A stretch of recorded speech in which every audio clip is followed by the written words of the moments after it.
Welcome to this Killick Explains video. And I thought what I'd do, now that the dust has settled on the big first Labour government budget, was just issue a reminder, a snapshot on some of its key measures as they impact savers and investors, and also some of the things it's now becoming clear people need to start thinking about, if not right away, then certainly over the near future.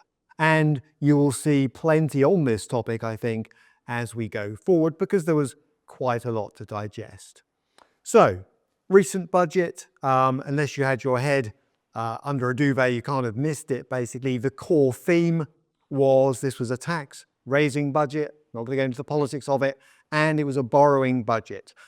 Basically, Rachel Reeves, Chancellor of the Exchequer, said she needed to fill a black hole, fund public services, that's the NHS, education, fix some things. So it's a tax, borrow and spend budget. Now, I'm not going to focus on all of it, all right? I'm not going to go delving into employers' national insurance measures, for example. This is a snapshot specifically for savers and investors, with a few comments as we go along. So, chronologically, some stuff happens straight away. So from the 30th of October 2024, which is obviously behind us now, capital gains tax rates were sort of leveled up in a way. There were two separate sets of rates. Now we've got a basic rate of 18%, more or less across the board, for what are called qualifying assets, taxable assets, and a higher rate of 24%. That could have been a lot worse. If you read the media speculation, there was talk of bringing capital gains tax rates in line with income tax rates. That would be substantially higher. But in the end, we got a sort of leveling off. Now, that will have an impact if you bear in mind that the capital gains tax-free allowances have been coming down, and that's not something that Rachel Reeves plans to stop from happening. But nonetheless, it was a relatively, compared to some of the media speculation, modest move in some respects.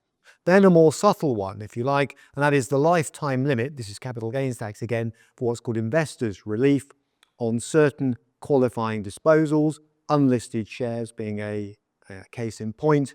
That lifetime limit used to be 10 million, it's now only 1 million. So that was quite a big decrease, but only applies to certain types of disposal.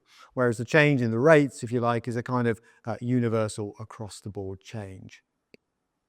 Another instant change, stamp duty land tax, or the stamp duty that you pay on additional dwellings, which means things like buy-to-let properties, things like second homes, not your principal residence. The surcharge, that's the extra stamp duty, was 3%. It's, as of now, 5%. So adding a slice of cost to buy-to-let second homes. Logic, that may free up some more property, perhaps for first-time buyers, but there's always a flip side to that argument. You know, the quality of rental stock and the availability of rental stock may also be influenced. As I say, not getting into the politics here, but it is important to realize there are always two sides to every one of these stories. Right, now looking ahead in terms of when this video goes out, 1st of January 2025, I'm making this ahead of that date in November 2024. VAT confirmed will apply to private school fees. So parents have had quite a long lead time, arguably, to think about the impact that will have. There is no discount for pupils already in private schools. So that is causing quite a few families to rethink and reconsider what they do about the private school route, if you like. The argument, in part given by the government for doing that, is that they will be able to channel more money back into state schools. Let's hope they do, because there's quite a bit of evidence now on the number of pupils who are dropping out of private school to go to state school.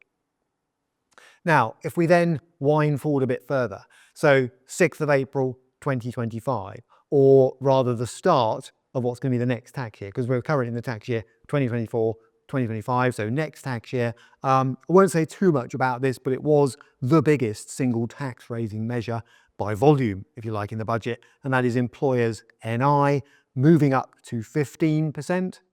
Okay, then there was a bit of tinkering So it's going to kick in at a lower threshold of £5,000, not £9,100 as previously, with a small business discount rising from £5,000 to just over £10,500, so a little bit of a cushion for small businesses, but essentially that's quite a big measure.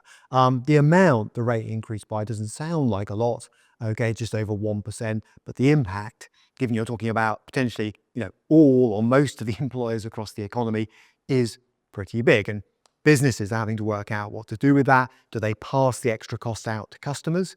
Evidence anecdotally from Marks and Spencer, Sainsbury's, Asda, that might be taking place. Or do they pass it down onto their employees? What most businesses will not do commercially, no matter what the government thinks, is just suck it up.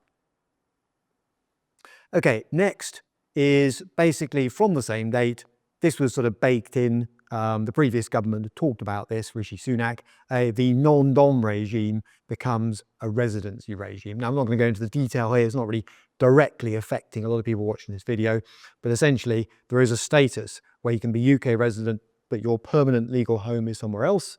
And that used to be pretty useful in terms of those people not having to pay UK tax subject to certain rules. That's being simplified, is the argument, into a residency regime. And another thing that was sort of baked in is the pension triple lock. That is also staying. So that'll apply from next April. And that is the move that says, as a pensioner, you can expect your pension to rise by the higher of inflation, basically, wages growth, and 2.5%. All right, so a bit of good news there for pensioners. Now, roll forward again, 6th of April, 2026. Here's a big one, all right? And these are all in consultation at the moment, but you'll certainly have seen the media around this stuff. No inheritance tax payable on the first £1 million of business or agricultural property. You might think, well, that sounds okay. Then it's 20%, until you realise the backdrop is that there used to be no inheritance tax due on qualifying business and agricultural property at all, under things called business relief, agricultural property relief. So understandably, investors in those assets, plus of course people who own those assets, such as farmers, are debating what exactly that means for the inheritability of certain assets, or more accurately, the potential tax bill that will attach to those assets. Roll forward again, 6th of April, 2027. Another biggie, another one being debated right now. Pensions will fall back within the scope of inheritance tax. Now, for quite a while, quite a few years, they've been outside the scope. Now they'll be inside. When I say pensions, we're talking about unused defined contribution schemes, the kind of pension that most private sector employees have these days. Most death benefits will come back within the IHT net, and that's going to have a few ramifications, because if you include a big chunky pension asset in a death estate, it gets taxed at 40% potentially, along with everything else, properties, anything else you happen to own. So people are already having that debate about, well, now, does it make sense, as it used to before that change, or will do before that change kicks in, does it make sense to keep back your pension asset, potentially try and pass it on to heirs and use up ISAs, which have always been IHTable? Does that make sense? Because if now the treatment of private pensions is being levelled, there's a debate to be had about what the correct path is for someone in drawdown, someone pulling down those assets for their own benefit and potentially for the benefit of future generations. Okay, roll forward one more time, 6th of April 2028, and this is what we know so far. Basically, up until that point, thresholds have been frozen like they were in the Rishi Sunak, but those freezings, if you like, the deep freeze will end for income tax and national insurance, which will then start to increase those thresholds. That's the amount you can generate before you pay tax. Okay, those will start to increase by the rate of inflation. But it does mean we've got stealth taxes still in place. A stealth tax is where the government basically choose not to increase the amount that is tax-free. Inflation then ensures that they get a bigger tax take, if that makes sense. So the stealth tax is still in place until then. Thinking it sounds a bit gloomy. The very good news, compared to what was speculated on by the media and all the rest of it, is that individual savings accounts, junior individual savings accounts, JISAs, lifetime individual savings accounts rules stay the same. Okay, no lifetime allowance was reintroduced on pensions. So there was some pensions good news, if you like. The government didn't do stuff like cap the maximum amount you can hold in total within an ISA either. They abandoned the British ISA, but that's probably no bad thing. I'm not really into the government directing the traffic on where people should invest. And the EIS and VCT, that's Enterprise Investment Scheme and Venture Capital Trust schemes, will be maintained until 2035. Now, Rachel Reeves has said there'll be no more major tax-grabbing measures over the course of this Parliament. Who knows? She can say that. She doesn't necessarily have to stick to it. As I speak, there are other moves afoot, Mansion House speech and so on, looking at how private pension funds can be leveraged, along with council ones, to invest in infrastructure, but more about that in a future video. In the meantime, lots of information I've just thrown at you, so if you didn't get it all, killick.com/resources is a place you can find other Killick Explains videos. Then there are my how-to guides updated for 2024-2025 to take account of the budget. All right, there's one sitting next to me here. There are actually 6 in total. And of course, our quarterly magazine, Confidant, inevitably will return to this topic more than once.